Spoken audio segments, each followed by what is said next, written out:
My name is Mary Foster. I'm 28 years old.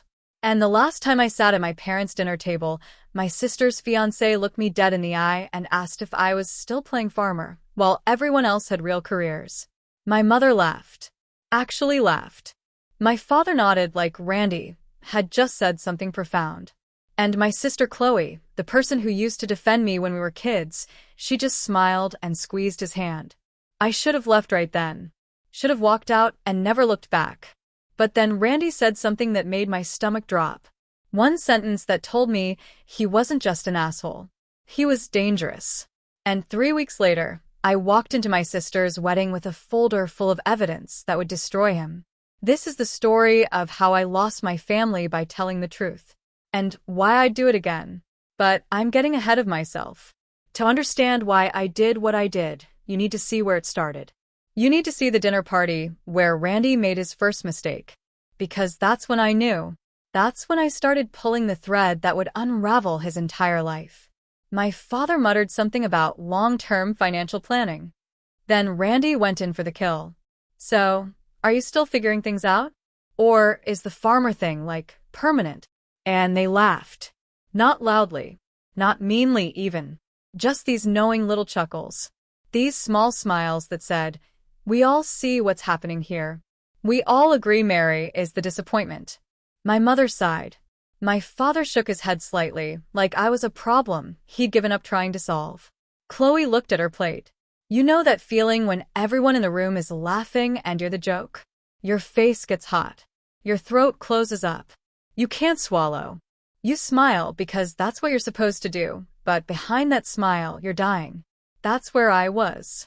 And I could feel my mother's eyes on me, waiting to see if I'd cry. I wouldn't give her the satisfaction. Something hot and sharp twisted in my chest. My throat tightened. For a second, I thought I might actually cry at the dinner table. But I didn't. I just swallowed it down the way I'd been doing my whole life, and said, "Farming suits me." Randy took that as permission to educate me. I totally get the appeal of wanting to escape. The corporate grind can be exhausting. But the reality is you have to stay relevant. Build networks. Stay plugged into where the world is going. He launched into a monologue about strategic positioning and thought leadership. And then he said it. I was just at TechCrunch Disrupt in September. Networked with some incredible VCs, sealed a few key partnerships. There was this amazing panel on decentralized finance. My brain caught on that sentence like a sweater on a nail. TechCrunch Disrupt. September 2024. I remembered because my former colleague James had planned to attend. The conference was canceled in August. Major fraud scandal involving the organizers. It had been all over tech news. Refunds issued. The whole thing collapsed. Randy kept talking. And we finalized our partnership with Fortress Exchange and Quantum Ledger Protocol. Really exciting cross-platform integration. I'd worked in crypto marketing for 2 years before I left the industry. Those companies didn't exist. Not in any legitimate capacity. Not in the ecosystem Randy was supposedly operating in. I didn't interrupt him. Didn't correct him. I just listened as he described investor meetings and expansion plans, using terms that sounded impressive to people who didn't know better. My family absorbed every word like gospel. By the time dessert arrived, they were completely sold on Randy's genius.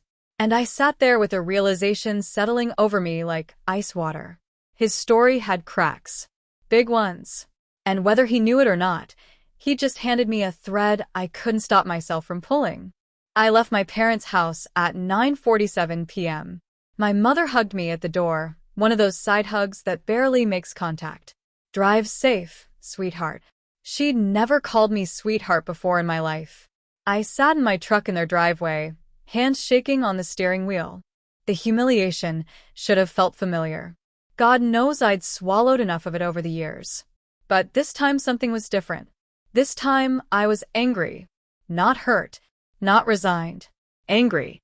Randy had stood in my parents' dining room and mocked my life. My choices. The thing I'd built with my own hands. And my family had laughed. They'd actually laughed. I drove home on autopilot, my mind circling back to those 2 things Randy had said. TechCrunch, Disrupt. Cancelled. Fortress Exchange.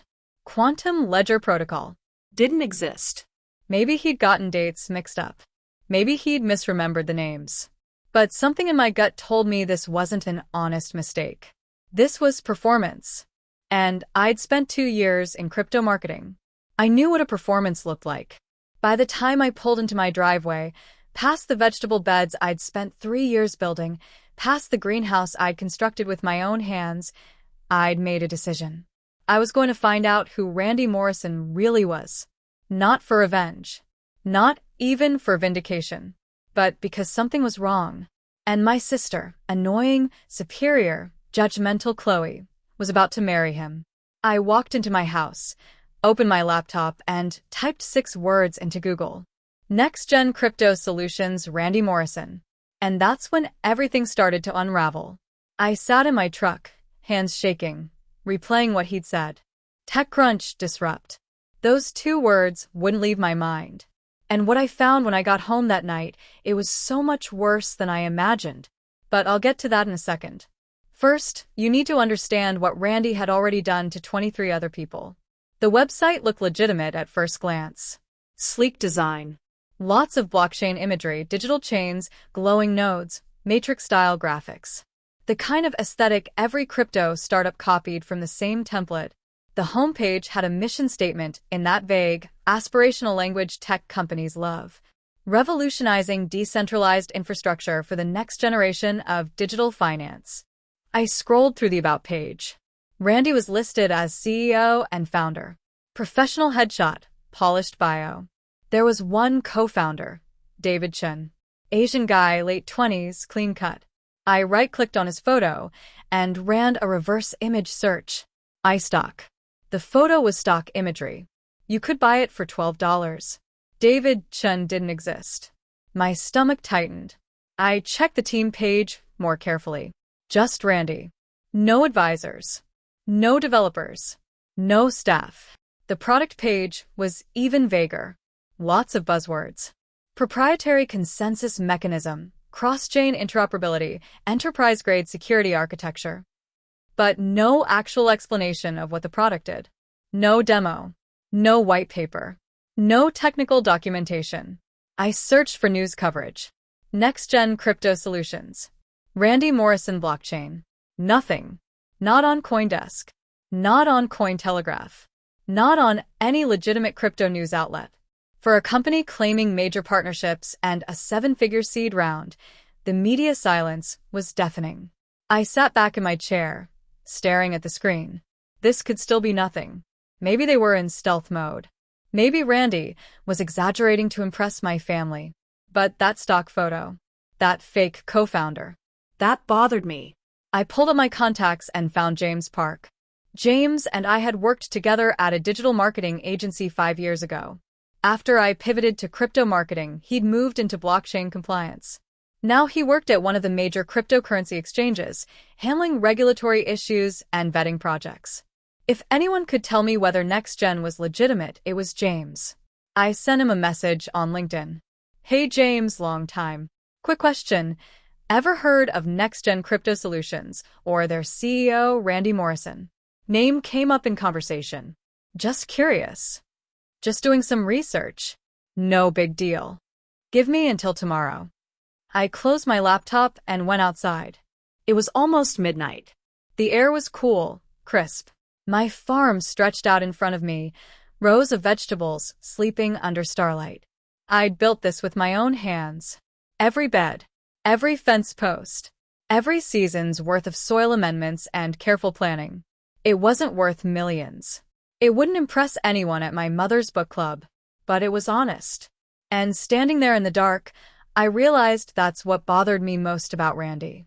Nothing about him felt honest. He replied an hour later. Name sounds vaguely familiar. Let me check our compliance databases. Why, what's up? James's discovery. The next day, I was pulling weeds from the tomato beds when my phone buzzed. James. I wiped my hands on my jeans and opened the message. What I saw made my heart start pounding. Okay, found it. NextGen Crypto Solutions, registered in Delaware, virtual office address in Miami. No actual business operations we can verify. No product, no protocol, no partnerships with any legitimate exchanges. He'd attached screenshots of business filings. They're promoting a token called NGX. I ran it through our system. Classic pump and dump pattern. Inflated Twitter engagement, probably bot followers. Telegram group full of bots. No working blockchain. More screenshots followed. Blockchain analysis showing suspicious wallet activity. Large transfers moving into what appeared to be a personal wallet registered to Randy Morrison. Small amounts coming in from dozens of individual accounts. No business-to-business transactions. No enterprise clients. No legitimate exchange activity. James's next message was blunt. This looks like personal fundraising disguised as crypto investment. People are giving him money expecting tokens or returns, but there's no actual business here. Mary, how do you know this guy? My hands were shaking.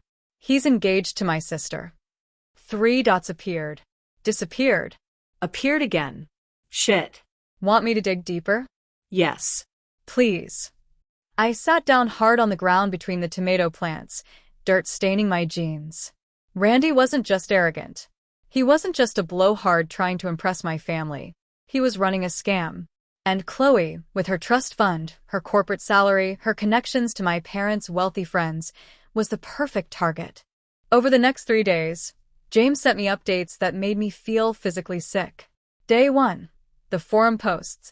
James found cryptocurrency community forums where people were actively warning others about Randy. Reddit. Bitcoin Talk. Telegram groups. Scam alert. Next-gen crypto solutions. Randy Morrison is a con artist. Do not invest. Lost $8,000 to this scumbag. He promised exclusive pre-launch tokens. Nothing delivered. Now he won't respond to messages. The posts went back almost 2 years. Day 2. The complaints. Better Business Bureau filings. Small claims court records. Angry reviews on obscure investment forums. 23 people had filed complaints. Amounts ranging from $5,000 to $25,000. The pattern was identical every time. Randy would pitch them on exclusive early access to NGX tokens. Show them professional-looking pitch decks with fake partnerships and inflated projections. Promise 10x returns when the token launched on major exchanges. They'd transfer money. He'd send confirmation emails. Promise delivery within 30 days. Then, radio silence. When they followed up, he'd send vague messages about regulatory delays or exchange listing complications. Eventually, he'd stop responding entirely. One woman, a retired teacher named Patricia Hoffman, had written a detailed account. I trusted him because he seemed so professional. He knew all the terminology. He showed me graphs and charts. He name-dropped executives at companies I'd heard of. I gave him $15,000, my entire retirement savings rollover. That was 8 months ago. He blocked me on LinkedIn. I filed a police report, but they said it's a civil matter. I'll never see that money again. I read Patricia Hoffman's complaint 3 times. 72 years old. $15,000. Her entire retirement. And you know what got me? She apologized at the end. She actually apologized for being so trusting. Like it was her fault she got scammed. I had to close my laptop because my hands were shaking so badly. That's when I stopped investigating for myself. That's when I started doing it for her. Day 3. The truth. I thought finding the SEC notice was the worst of it. I thought I'd seen everything. But then James sent me one more document. And when I read it, I realized Chloe wasn't just marrying a con artist. She was his biggest target yet. The one he'd been planning for all along. James sent me the document that changed everything. An official Securities and Exchange Commission filing. Cease and desist notice.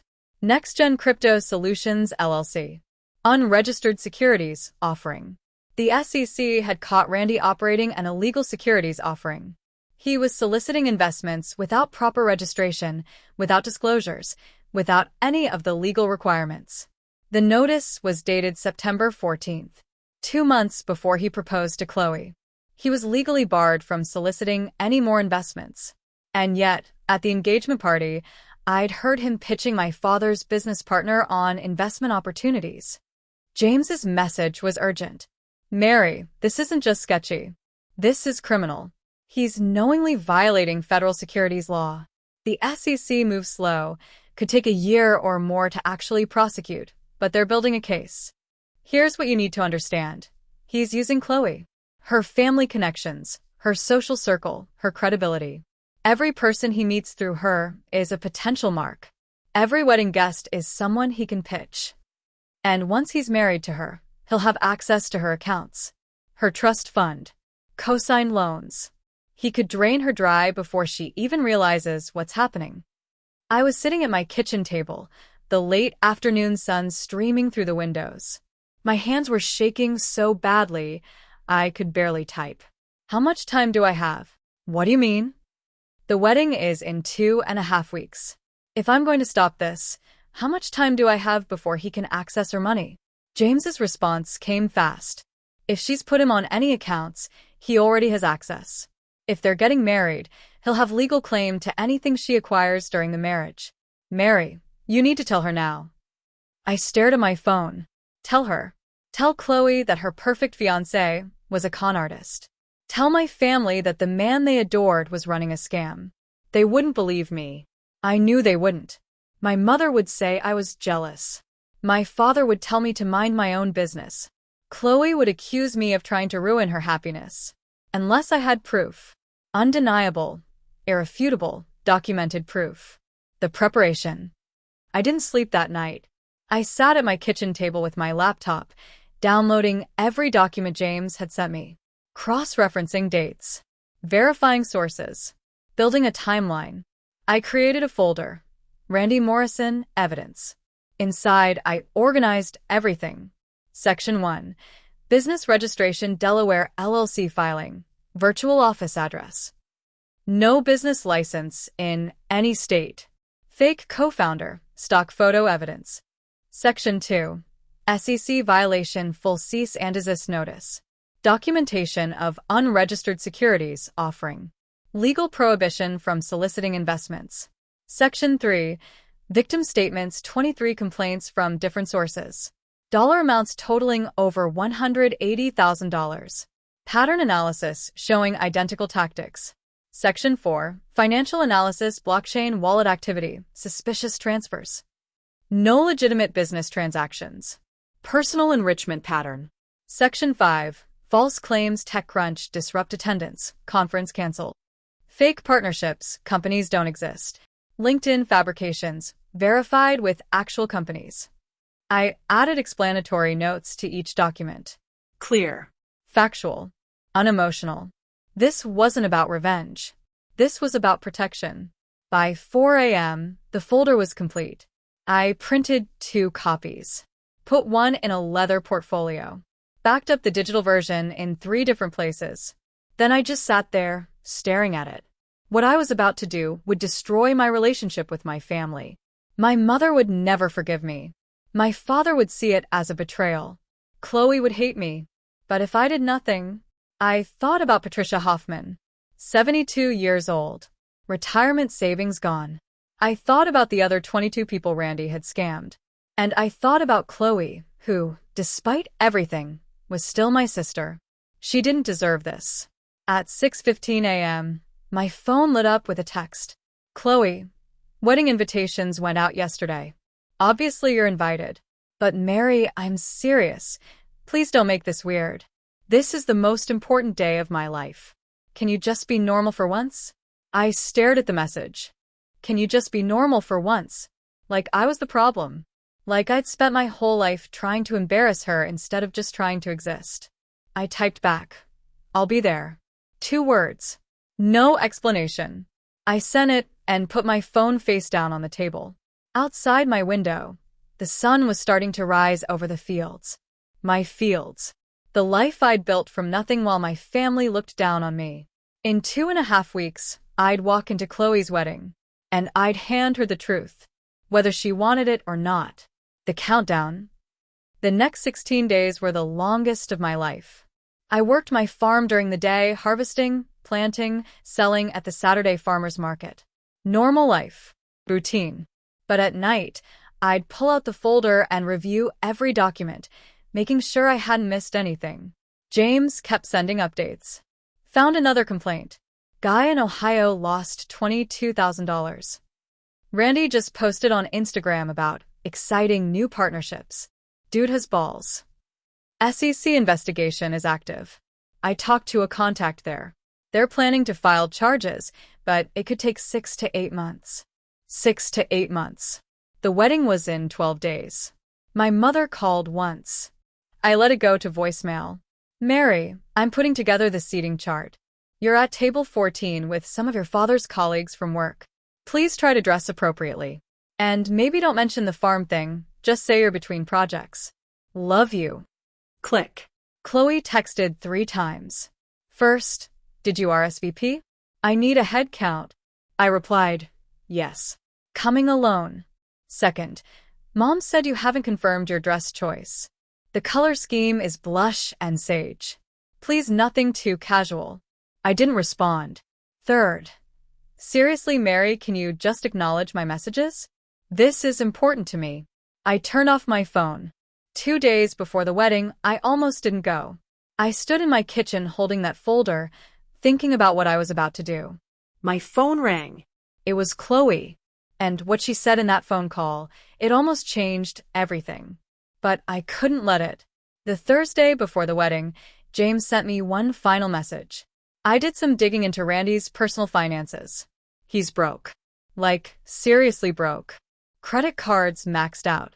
2 eviction notices in the past year. That engagement ring? Financed at 24% APR. He needs Chloe's money. This isn't just a scam, it's survival for him, which makes him dangerous.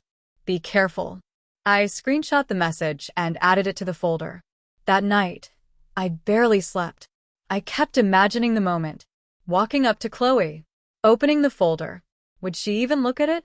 Would she scream at me to leave? Would Randy grab it, tear it up, throw it away? Would I have security escort me out before anyone saw? At 3 a.m., I got out of bed and walked outside in my pajamas. The October air was cold. I could see my breath.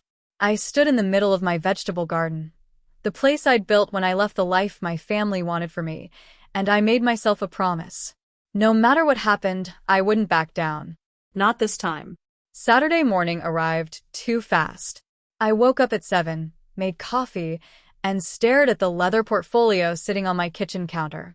In 6 hours, I'd either save my sister's life or lose my family forever. Probably both. I got dressed. Simple navy dress. Minimal jewelry. Hair pulled back. I looked like someone going to a funeral. I picked up the portfolio and walked to my truck. It was time. Chapter 3. The Wedding. The vineyard looked like something out of a magazine. Rolling hills covered in grapevines turning gold and red in the autumn sun. A restored barn converted into a reception space. White string lights already glowing even though it was only 2 in the afternoon. The parking lot was full of luxury cars that cost more than my annual income. I found a spot in the back, between a Range Rover and a Porsche Cayenne. My truck looked like it had wandered in from a different decade. I sat there for a long moment, portfolio on my lap, watching wedding guests arrive. Women in designer dresses and shoes that probably cost $1,000. Men in custom suits. Everyone laughing, air-kissing, performing their roles. My phone buzzed. Mom, where are you? Ceremony starts in 20 minutes. I didn't respond. I want you to remember something. Randy had just given a toast. 150 people had applauded him. My parents loved him. Chloe had just married him an hour earlier, and I was about to walk up there and destroy all of it. You might think I was brave, but standing there, I was terrified, because I knew what was in that folder, and I knew there was no coming back from this. I picked up the portfolio, got out of the truck, and started walking toward the venue. The path was lined with white roses. Elegant signs directed guests toward the ceremony site. Classical music drifted on the breeze. Everything was perfect, which made what I was about to do feel even worse. The ceremony. The ceremony was set up on a hillside overlooking the vineyard. 150 white chairs arranged in perfect rows. A wooden arch covered in white roses and ivy. A string quartet playing something beautiful and melancholy. I slipped into a seat in the back row. No one had assigned me a seat. I just found an empty space and sat down. 2 rows ahead of me, I could see the back of my mother's head. Perfectly styled hair. Cream-colored dress. She was talking animatedly to the woman next to her, gesturing with her hands. My father sat beside her, checking his phone. The bridal party was gathering near the arch. Chloe's friends in matching blush dresses. Randy's groomsmen in gray suits. Then Randy appeared. He walked to the arch with his best man, both of them laughing about something. Randy looked relaxed, confident, the smile of a man who'd won. Custom tuxedo. Hair perfect. He paused to shake hands with someone in the front row, working the crowd even now. I gripped the portfolio tighter. The music changed. Everyone stood. I stood too, turning to look down the aisle. And there was Chloe. She appeared at the top of the path on my father's arm, and even I had to admit, she looked stunning. Her dress was all delicate lace and flowing silk. Her veil caught the afternoon light. She was holding a bouquet of white roses and smiling so wide it must have hurt. She looked happy. Genuinely, completely happy. My chest tightened. She didn't know. She had no idea what was waiting for her at the end of this aisle. They walked past me. My father's chest puffed out with pride, Chloe practically glowing. She didn't even glance my direction. They reached the arch. My father kissed her cheek, whispered something that made her laugh, then placed her hand in Randy's. Randy smiled at her like she was the only person in the world. God, he was good. The officiant began. Dearly beloved, we are gathered here today to witness the union of Chloe and Randy. I didn't hear the rest. I was watching Randy's face. The way he kept glancing at the crowd. The small smirk when he saw someone important. The calculation behind his eyes, even as he held Chloe's hands. Even now, even at his own wedding, he was performing. The vows were traditional. Chloe's voice shook with emotion as she promised to love him forever. Randy's voice was steady, smooth. I promise to be your partner, to support your dreams, to build a future of abundance together. I thought, you're under SEC investigation. Rings were exchanged. The officiant smiled. I now pronounce you husband and wife. You may kiss the bride. Randy dipped Chloe dramatically, kissing her while everyone applauded. They walked back down the aisle together, beaming, as the string quartet played something triumphant. I didn't clap. I just held onto the portfolio and waited. The reception. Cocktail hour was on a terrace overlooking the vineyard. Waitstaff circulated with champagne and fancy appetizers on silver trays. Guests mingled, laughed, took photos. I stayed at the edges, watching. Randy was in his element. I watched him move through the crowd like a shark through water. Every conversation ended with a handshake, a business card exchange, a "we should grab coffee next week." I saw him corner my father's business partner, a guy named Richard who owned a chain of car dealerships. Randy's body language was perfect, leaning in, listening intently. Then, Richard, I don't usually talk business at weddings, but if you're interested in getting in early on some really exciting opportunities in the crypto space. Richard was nodding, pulling out his phone. My mother was doing Randy's work for him, introducing him to her book club friends. This is Randy, Chloe's husband. She said husband like it was a title. He's a brilliant entrepreneur. Runs a cryptocurrency company. Very cutting edge. The women looked impressed. One of them asked for his card. Chloe stood beside him, radiant in her wedding dress, playing the role of proud wife while Randy worked the room. She had no idea she'd married a con artist. The dinner bell rang. Everyone moved toward the reception barn, finding their assigned tables. I checked the seating chart. Table 14. Way in the back, near the bathrooms. With people I didn't know, colleagues of my father's who'd never spoken to me. Perfect. I sat down. The portfolio stayed on my lap. Dinner was served. Salad, filet mignon, roasted vegetables. Everything perfect. Everything expensive. Then the toasts began. My father stood first, microphone in hand. I've known Chloe her whole life. Laughter from the crowd. And I've watched her grow into an incredible woman. Smart, driven, ambitious. Everything a father could hope for. He looked at Randy. And when she brought Randy home, I knew immediately he was special. He has vision.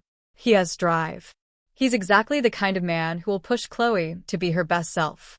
Applause. My father raised his glass. To Chloe and Randy. May you build an empire together. Everyone drank. My mother went next. Chloe, darling, you deserve every happiness. You've worked so hard, achieved so much. And Randy, she smiled at him warmly. You're everything we hoped for. To building a life of abundance and success. More applause. More champagne. Then Randy took the microphone. I just want to thank everyone for being here today.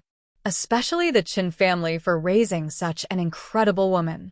He put his arm around Chloe. You know, I believe in taking risks. In seeing opportunities before other people do. In building the future instead of settling for what's comfortable. His eyes swept the room. And I believe we're surrounded by people today who understand that philosophy. People who aren't afraid to bet on innovation. Who recognize that the world is changing fast, and the ones who adapt are the ones who win. It wasn't a toast. It was a pitch. He was literally using his wedding speech to advertise his scam. So, here's to new beginnings. To bold moves. And to everyone in this room, I hope we'll have opportunities to work together in the future. The room erupted in applause. People were nodding, smiling, eating it up. I set my champagne glass down before I threw it.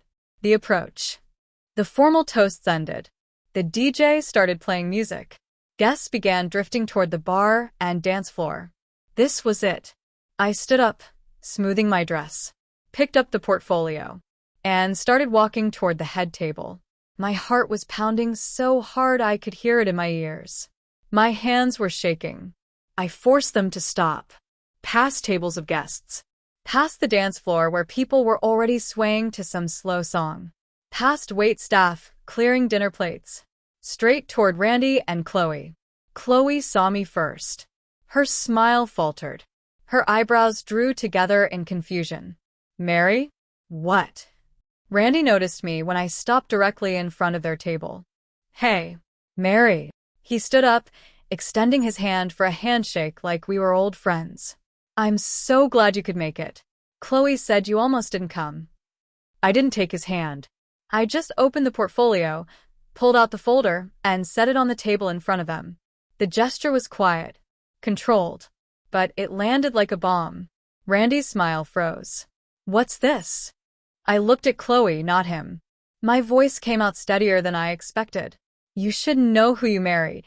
The explosion. Silence dropped over the head table like a blanket. Chloe stared at the folder. Mary, what are you? Open it, I said. She hesitated, looking between me and Randy. Randy laughed, this nervous, forced sound. Okay, this is weird. Mary, whatever this is, maybe we can talk about it later? It's kind of our wedding day. Open it, I repeated. Chloe reached for the folder. Randy's hand shot out, grabbing her wrist. Chloe, don't. This is clearly some kind of... Get your hand off me. Chloe's voice was sharp. He let go like he'd been burned. She opened the folder. The first page was the SEC cease and desist notice. Official government seal. Randy's name. Next Gen Crypto Solutions. I watched her face as she read it. Confusion. Then concentration. Then her breathing changed. When Chloe opened that folder and I saw her face change, confusion to understanding to horror, I felt this sick twist in my stomach. Because I'd done that. I'd put that look on her face. And for a split second, I wanted to grab the folder back, apologize, pretend it was all a mistake. But it was too late. She was already reading. What? She looked up at Randy. What is this? It's a misunderstanding, Randy said quickly. His voice had gone up half an octave. The SEC sends these to everyone in crypto.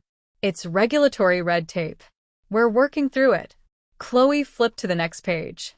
Investor complaints. Names. Amounts. Dates. Randy Morrison scammed me out of $15,000. He promised tokens that never came. He blocked me after taking my money. Her hands started shaking. Randy reached for the folder. Chloe, don't listen to this. These are competitors trying to sabotage us. Us. Chloe's voice cracked. What do you mean us? I don't have anything to do with your company. I just meant. She kept flipping pages. Blockchain analysis showing transfers to Randy's personal wallet. Screenshots of forum posts calling him a scam artist. Documentation of the fake co-founder. Each page worse than the last. My father grabbed one of the documents from the table, his eyes scanning it rapidly. What the hell is this? Randy was unraveling in real time. People at nearby tables had stopped talking. They were watching now, leaning in, trying to see what was happening. My parents appeared out of nowhere. What's going on? My mother's voice was shrill. She saw me standing there with Chloe holding the folder. Mary, what did you do? His face had gone red. Sweat was beading on his forehead. His hands were shaking as he tried to grab pages from Chloe. This is bullshit. Someone's trying to destroy me. Chloe, you know me. You know I would never. Do I? Chloe looked up at him, tears streaming down her face, black mascara running. Do I know you? She held up a page. You told me your company was funded. You showed me pitch decks. You said you had partnerships with major exchanges. Her voice was rising. You said we were building a future together. Randy tried to take her hands. We are. Baby, this is just. Don't touch me. She jerked away from him. The music had stopped. The DJ was standing there awkwardly, unsure what to do. Everyone was watching now. 150 wedding guests, all staring at the head table. Someone pulled out their phone and started recording. Chloe's hands were shaking as she flipped through more pages. She stopped on Patricia Hoffman's statement. The 72-year-old woman who'd lost her retirement savings. Chloe read it out loud, her voice breaking. I gave him $15,000. My entire retirement. He promised me returns. He seemed so professional, so trustworthy. I'll never see that money again.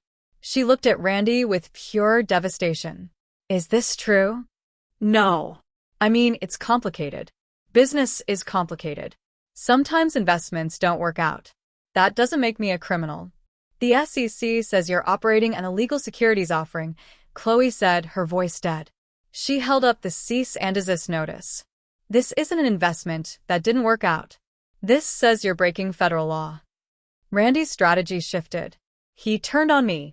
You. He pointed at me, his face twisted with rage. You're jealous. You've always been jealous of Chloe. You couldn't stand to see her happy, so you made all this up. I didn't make up the SEC filing, I said calmly. That's public record. Anyone can look it up. You probably doctored these documents. Call the SEC yourself. I pulled out my phone, held it toward him.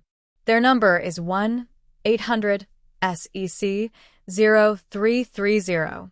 Call them right now and ask about case number 3 to 19,847 against NextGen Crypto Solutions. His mouth opened. Closed. No sound came out. My father was still reading the documents, his face getting redder by the second. You son of a bitch, he said quietly. You were pitching my business partner at cocktail hour. You were going to scam Richard. My mother looked like she was going to be sick. Randy, tell us this isn't true. Please tell us Mary is lying. She is lying. Randy was shouting now. She's always been the family fuck-up, and she can't stand that I'm successful. Successful. Chloe screamed. The entire reception went silent. Chloe stood up, the folder clutched in her hands, her wedding dress dragging on the floor. You're broke. You're running a scam.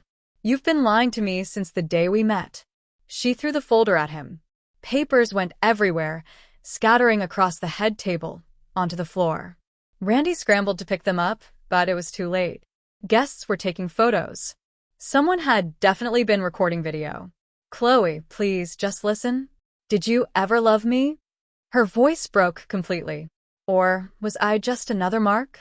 Randy's face did something strange. For just a second, the mask slipped completely, and I saw what was underneath. Nothing. No love. No remorse. Just calculation. Just the assessment of how badly this was going, how he could still salvage it. Chloe saw it too. Her face went pale. "Oh my God," she whispered. "You were going to steal from me." No. "Chloe, you were going to take my money, my trust fund, everything."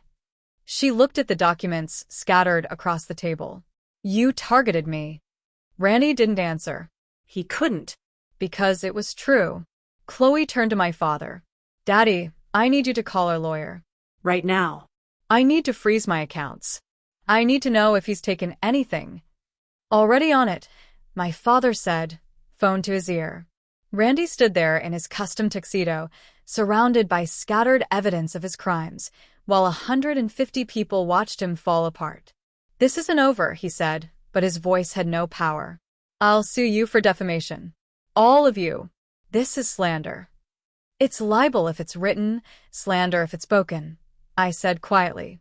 "And truth is an absolute defense to both." He stared at me with pure hatred. Then he turned and ran. Literally ran. Across the reception space, past shocked guests, out the door. Someone's uncle tried to grab him, but he shoved past. We heard a car start. Tires squealing on gravel. And Randy Morrison was gone. The aftermath. The reception dissolved into chaos. Guests were talking frantically, pulling out phones, taking photos of the scattered documents. Chloe stood at the head table in her wedding dress, sobbing. My mother was trying to hug her, but Chloe kept pushing her away. My father was on the phone with someone, police, maybe, or a lawyer. And I just stood there, empty portfolio in my hands, watching it all fall apart. This was what I'd wanted. This was what I'd known would happen. So why did I feel like I was going to throw up? My mother turned on me. "Are you happy?" Her voice was venomous. "You ruined your sister's wedding.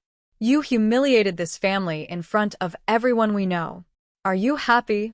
"I saved her from a con artist," I said quietly. "You destroyed the most important day of her life. He was going to steal from her. You don't know that. You don't know anything except how to tear people down because you can't stand to see anyone else succeed." "Mom." Chloe's voice cut through everything. We both turned. Chloe was holding one of the investor complaints. The one from Patricia Hoffman. Her hands were shaking. "Mom, stop." "Sweetheart, I know you're upset, but Mary had no right." "She was right." Silence. Chloe looked at me. Her face was destroyed, mascara running, eyes swollen, nose red. She looked nothing like the glowing bride from an hour ago. "You were right," she said. "Weren't you?" I nodded. He was going to... She couldn't finish the sentence. She crumpled, just folded in on herself, sinking into a chair, sobbing so hard her whole body shook. My mother rushed to her, wrapping her arms around her, making soothing sounds. My father was still on the phone, pacing, his voice low and angry. And I stood there, the person who'd caused all this, holding an empty portfolio. Someone touched my arm. I turned. It was one of Chloe's bridesmaids, a woman named Sarah I'd met exactly once.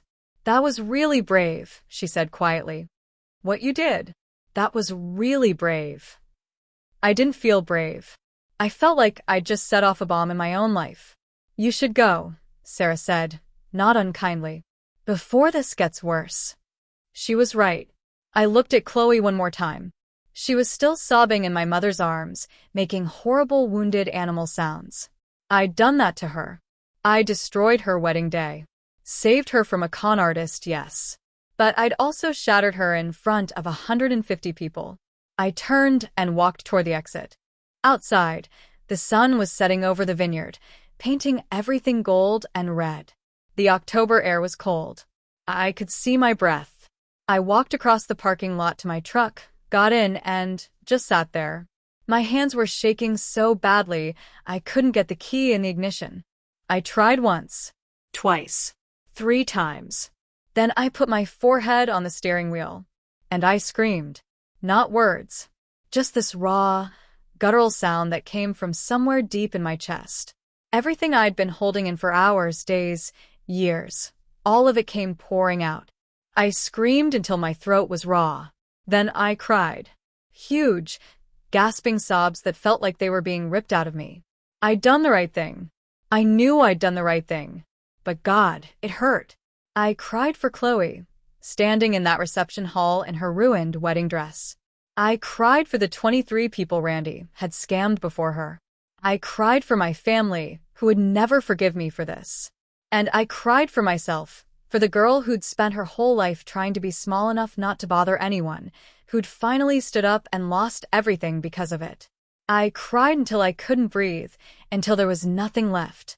Then I sat up, wiped my face on my sleeve, and looked at myself in the rearview mirror. My makeup was destroyed. My eyes were swollen. I looked like hell. But I also looked free. For the first time in my life, I'd chosen truth over approval. And I was still here. I started the truck and drove home. The farm was dark when I arrived. I didn't turn on any lights. I just walked out to my garden in the dress I'd worn to the wedding, kneeled in the dirt between the tomato plants, and pushed my hands into the soil. This was real. The earth under my fingernails was real. The cool night air was real.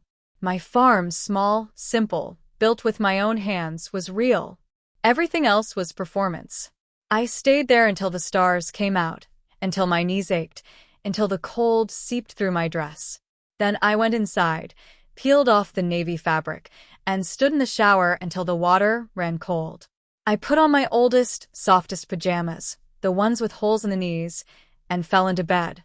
And for the first time in weeks, I slept. The morning after, I woke to my phone buzzing like an angry hornet. 73 messages. I made coffee first. Sat on my porch watching the sunrise. Only then did I start reading. Mom, I don't know who you think you are, but what you did today was unforgivable. You humiliated this family.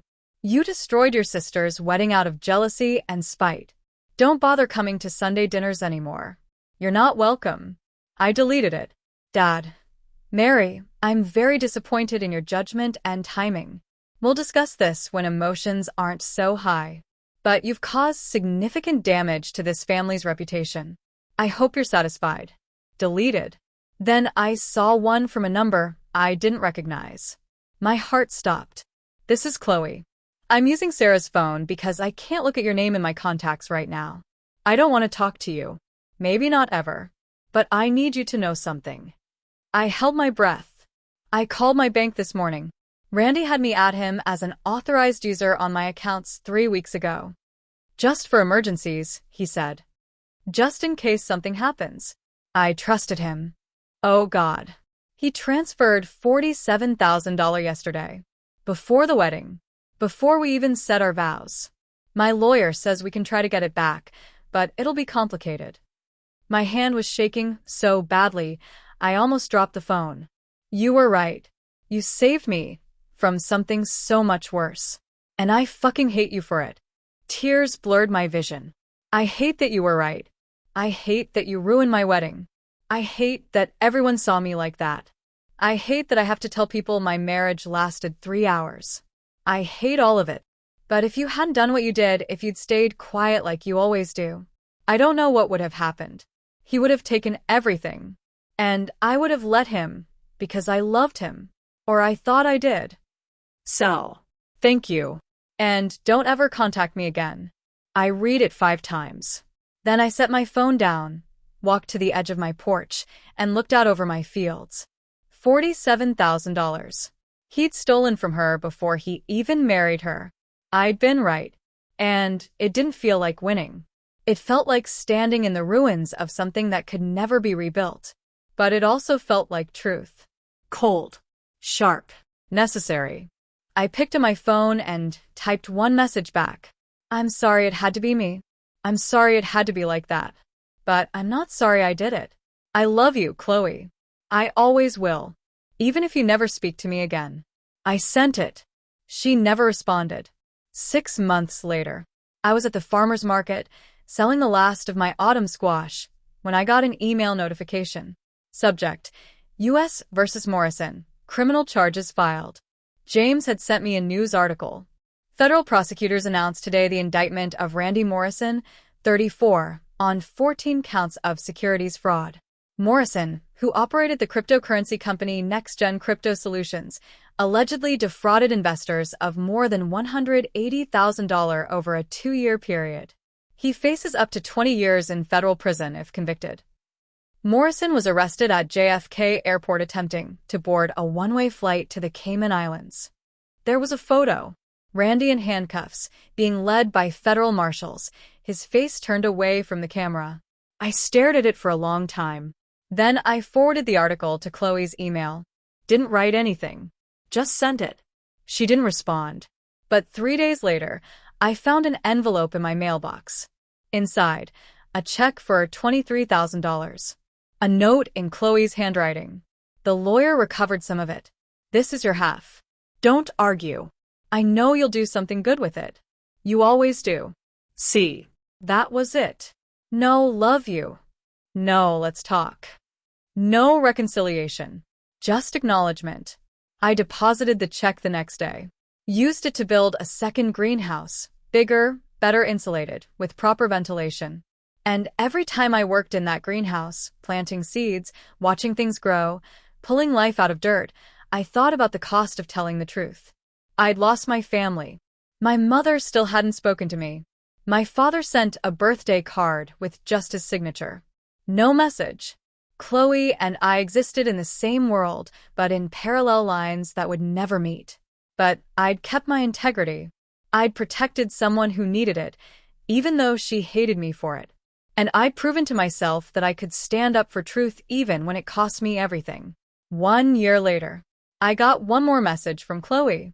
It came on a Tuesday morning while I was harvesting tomatoes. Randy took a plea deal. 7 years. He's going to prison. Thought you'd want to know. I sat down hard on the ground, tomato still in my hand. 7 years. For Patricia Hoffman. For the 22 other people he'd scammed. For Chloe. Justice. I typed back. Thank you for telling me. 3 dots appeared. Disappeared. Appeared again. Finally. I'm in therapy. Working through a lot. My therapist says I should tell you that what you did was an act of love, even though it didn't feel like it. I'm not ready to talk yet. But maybe someday. Maybe. Maybe wasn't yes.